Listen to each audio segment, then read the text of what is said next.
네, 안녕하세요. 먼저 썸네일 어그로에 대해서 먼저 사과부터 말씀을 드리고 싶습니다. 그래서 제가 진짜로 이런 산업을 가지 말라는 게 아니라 그냥 제가 대학교에서 취직을 하고 좀 느꼈던 바로서는, 그러니까 한국에서는 취업에도 되게 트렌드가 강한 것 같아요. 우리나라가 되게 트렌드에 약간 좀 민감한 문화잖아요. 패션도 그렇고.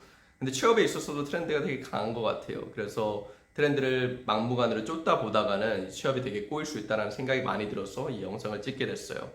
그래서 산업에서는 제가 얘기하고 싶은 거는 크게 두 가지가 있는 것 같아요. 첫 번째로는 모든 산업에는 사이클이 있다는 거고 또 트렌드가 있다는 거고, 두 번째로 산업에서도 이제 구조적으로 성장하는 산업이 있다라는 거예요. 그래서 보통 취준을 할 때 사람들은 보통 그 시대 정신, 시대의 트렌드를 되게 많이 따라가는 것 같아요.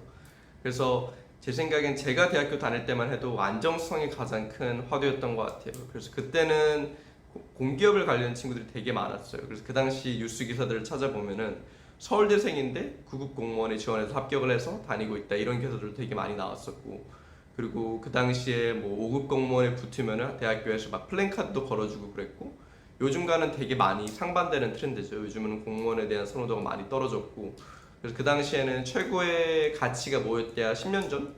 그 정도, 10년 전, 한 15년 전 정도 생각하면은 그 당시 가장 화두가 됐던 키워드는 안정성이었던 것 같아요. 그래서 직업 안정성이 보장되는 뭐 교사나 직업 안정성이 보장되는 공무원, 아니면 공공기업들이 가장 인기가 많았어요.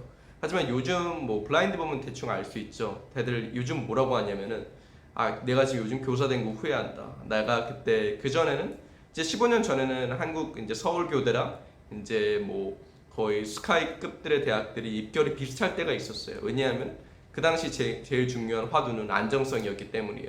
근데 내가 뭐 지금 얘기하면 아무도 믿지 않는다. 왜냐면은 지금 입결이 아예 완전 바뀌었기 때문이죠. 요즘은 교사를 가고 싶어하는 사람이 그만큼 많아지지도 않았고, 스카이를 가서 대기업을 가는 게 훨씬 더 이제 소득 측면에서 많이 보장되는 게 있기 때문이죠. 그리고 요즘 뭐 공공기관 간 친구들도 하는 말이 비슷해요. 내가 옛날에 뭐 대표적인 안정적인 직업으로서 뭐 한국전력이 있겠죠. 나 옛날에 한국전력 붙었고 삼성전자 붙었는데 나는 한국전력에 갔다. 근데 요즘 보고 있는 이제 연봉 갭을 보니까 정말 후회된다, 이런 얘기를 되게 많이 하더라고요. 그래서 근데 요즘 애들이 이렇게 보면은 야, 말도 안 돼. 어떻게 한국전력이랑 삼성전자가 들어가는 취업 난이도가 비슷해, 이런 말 하긴데, 하지만 10년, 15년 전에는 사실 그런 그 트렌드가 있었어요. 그래서 실제로 한국전력과 삼성전자를 둘 다 붙어놓고 한국전력은 가는 사람들이 있었죠. 그리고 요즘은 되게 많이 후회를 하죠. 왜냐면 연봉 차이가 너무 크게 나왔기 때문이니까.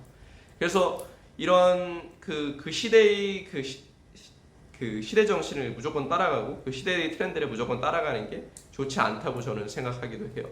그래서 이런 걸 봤을 때 특히 항상 그 트렌드를 찾아가지 말고 자기가 뭘 좋아하는지 찾고, 그리고 그 사이클에 너무 고평가된 회사를 가는 거는 또 중요한 선택이라고 생각하지 않아요. 그래서 특히 우리나라는 사이클의 나라라고 할 만큼에 있어서 되게 사이클을 많이 타는 나라예요. 모든 산업들이. 우리나라에서 강한 산업들 뭐가 있죠? 첫 번째 반도체 산업이 있겠죠. 시총 1위부터 10위까지 읽어볼게요. 그래서 1위는 삼성전자, 반도체 기업이죠. 대표적인 사이클 기업입니다. 거의 2년에서 5년 정도의 사이클이 있고요. 두 번째 시총 기업이 뭔가요? SK 하이닉스죠. SK 하이닉스도 반도체 기업으로 2년에서 5년 정도의 사이클을 가지고 있고, 세 번째 LG 에너지 솔루션. 이거는 좀 다르죠. 이게 산업에 되게 초기에 있어서 조금 이제 우리나라 그 전 세계적으로 탈석유화가 이루어지면서 전기차로 가는 과정에 있어서 이거는 좀 사이클과 벗어나는 산업 같아요. 근데 이것도 되게 비교적 신생 탄생한 기업이죠. 상당된 지 거의 3년도 안 된 걸로 알고 있어요. 세 번째는 삼성 바이오로직스. 바이오 산업들은 뭐 말할 필요도 없죠. 바이오는 이제 사이클이라기보다는 붐앤 버스트가 되게 심해가지고 어떤 것들은 되게 빠르게 성장하고 어떤 것들은 한순간에 망할 수도 있죠. 그래서 되게 변동성이 심한 기업이랄 수 있고, 다섯 번째 시총은 삼성전자고 이것도 삼성전자죠. 여섯 번째는 현대차. 현대차도 이제 자동차 산업으로서 대표적인 사이클 산업이죠. 보통 5년 만에 자동차 산업은 사이클이 왔다 갔다 하죠. 그리고 일곱 번째는 포스코홀딩스. 포스코는 또 철강 산업이기 때문에 철강 산업도 대표적인 사이클 산업. 여덟 번째 기아차. 기아차도 사이클. 아홉 번째는 네이버. 네이버는 좀 비교적 사이클 산업이 아니죠. 이거는 빅테크를 따라가는 인터넷 기업이기 때문에 좀 사이클에 벗어난다 할 수 있고, 열 번째는 LG화학, 또 화학 기업도 대표적인 사이클 기업이죠. 사이클은 화학 같은 경우에는 사이클이 왔다 갔다 많이 하는데 짧으면 뭐 한 4, 5년 되고 길면 10년 정도가 갈 수가 있죠.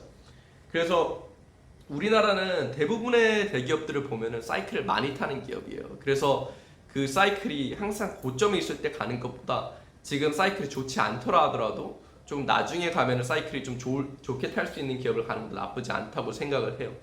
하지만 근데 사이클이 되게 긴 산업들이 있어요. 예를 들어서 조선 같은 경우는 한 10년 정도의 10년에서 20년 정도 사이클이 있기 때문에 이거는 섣불리 들어가는 것보다는 사이클이 올라가는 걸 확인하고 들어가는 것도 나쁘지 않은 것 같아요.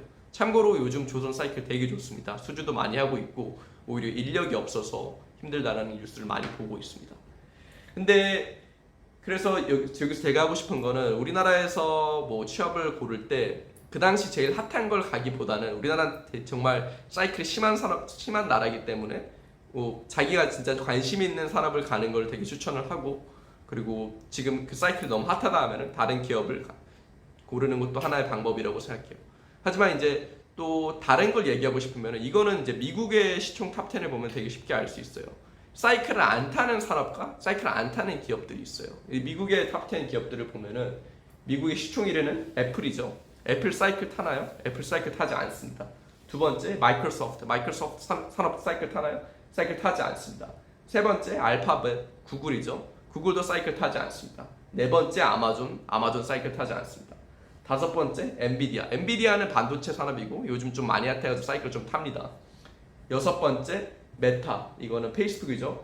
이것도 사이클을 탄다고 하기 얘기하기 좀 그런 게, 이거 산업의 사이클이라기보다는 기업의 약간 흥망성쇠가 좀 갈린 것 같아요. 그리고 일곱 번째 테슬라, 이거는 시대 정신을 많이 탔죠. 요즘의 시대 정신은 뭐냐? 탈탄소화, 그리고 이제 친환경적으로 가는 거죠. 그리고 여덟 번째는 버크셔 해스웨이, 이거는 조금 투자에서 약간 다른 면이 있고, 아홉 번째는 일라이리, 이거는 사이클 많이 타죠. 요즘 핫해진 이제 비만 치료제로 많이 뜬 바이오 기업인데, 그리고 열 번째는 비자죠. 그래서 미국을 보면은 사실 미국의 시총 탑10 회사들은 사이클을 타는 회사가 아니라 구조적으로 성장하는 회사예요. 그래서 사실 내가 지금 미국에 있다, 아니면 이런 기업을 갈 수 있는 능력이 있다고 하면은 이런 데를 가는 게 제일 좋아요. 그래서 빅테크 같은 경우 얘기한 게 사실 거의 대부분 다 빅테크죠. 뭐 마이크로소프트, 애플, 알파벳, 아마존, 이런 걸 갈 수 있으면 이런 데를 가는 게 정말 좋겠지만 우리나라에서 살고 있는 사람들은 이런 데에 대한 갈 수 있는 길이 되게 많이 제한되어 있잖아요. 그래서 저는 추천하는 게 사이클을 잘 보고, 오히려 지금 너무 고평가된 사이클된 산업에 있는 게 아니라 비교적으로 들어가기 쉬운, 지금 사이클에서 좀 곽강받지 않는 산업에 가도 우리나라에서는 계속 사이클이 돌기 때문에 이런 쪽으로 가는 거를 추천을 하고, 그리고 우리나라에서도 아까 얘기했죠. 사이클을 타지 않고 좀 구조적으로 성장할 수 있는 산업이 있는 거. 그래서 아까 대표적으로 얘기했던 게 2차 전지, 배터리 같은 거는 친환경적 흐름에 타고 있는 이때의 시대 정신, 한 10년, 20년 동안 갈 수 있는 산업이기 때문에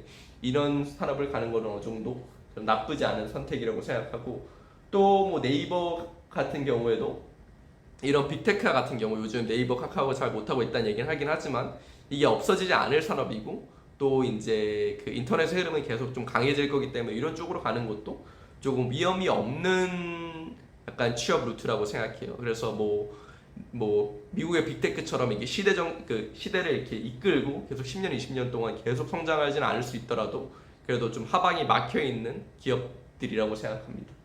그래서 우리나라 같은 경우는 뭐 2차 전지가 있을 수 있고, 뭐 K-팝, K-드라마, 한류를 이용한 산업들도 어느 정도 구조적인 성장을 하고 있는 것 같고, 또 뭐 미용기기들도 약간 작은 소규모 웨이브를 타고 있어서 어느 정도 산업의 좀 구조적인 성장을 볼 수 있다고 생각합니다.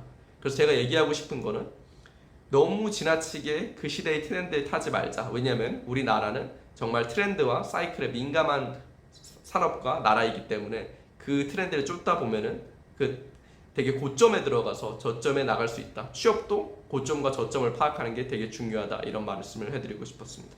감사합니다.